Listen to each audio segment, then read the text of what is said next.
The dead and missing in that 757 hijacked airliner attack on the Pentagon that was such a devastating blow to America's military headquarters. At least 800 people in the Pentagon alone were killed in that attack. I'm joined on the phone now by Tom Clancy, who is a real authority on American security and, of course, one of the world's best-known authors of terrorist attacks in fictional form. He once wrote a book called Debt of Honor that ended with a 747 crashing into the U.S. Capitol.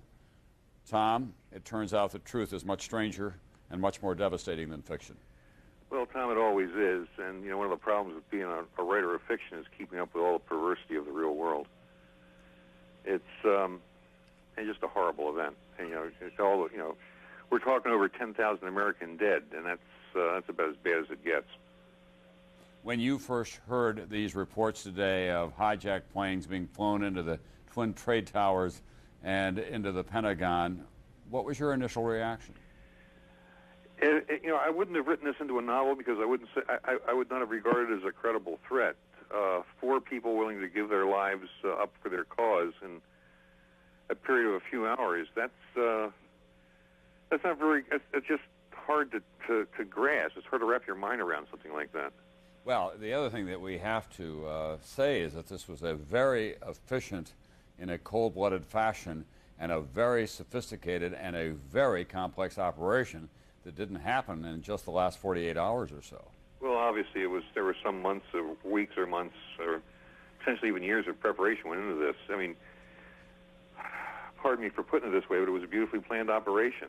As Pearl Harbor achieved tactical surprise and achieved the objective of the Japanese Navy, so this operation achieved the objective of its perpetrators. We want to put on the screen now, Tom, and have you watch it at home as well. This is the tracking that we had earlier today of these airliners that took off from Boston's Logan Field.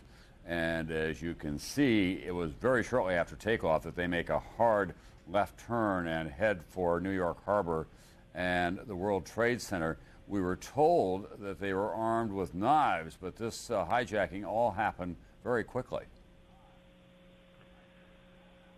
Yeah, I'm looking at the radar track now. It's somewhat surprising that the air traffic control system wasn't alerted by this, but I don't know I'm not a pilot. I don't know the ins and outs of that. Well, one of the things that happened apparently is that the hijackers were so sophisticated they knew to turn off the transponders. So they had this kind of a track on them, but they didn't have the radar track that they would normally have, or the radio traffic that they would have with the air traffic controllers. Well, that'd be one explanation of it, I guess. But again, I'm not an airline pilot. I don't know the ins and outs of that system. I really can't comment on it intelligently. You do know a lot about the perils that exist in the modern world and the high technology that is available to just about everyone out there. You think that there's a full appreciation, certainly there may be by the end of this day, a full appreciation across America, even in the highest echelons of our government and our corporate life, of the real threat of terrorism? Well, certainly this event has brought things pretty close to home for everybody. I mean, we've got, again, more than 10,000 Americans have probably lost their lives today. And that's 10,000 families who have learned the hard way that terrorism is quite real. Give you any pause about writing additional fiction about terrorist attacks?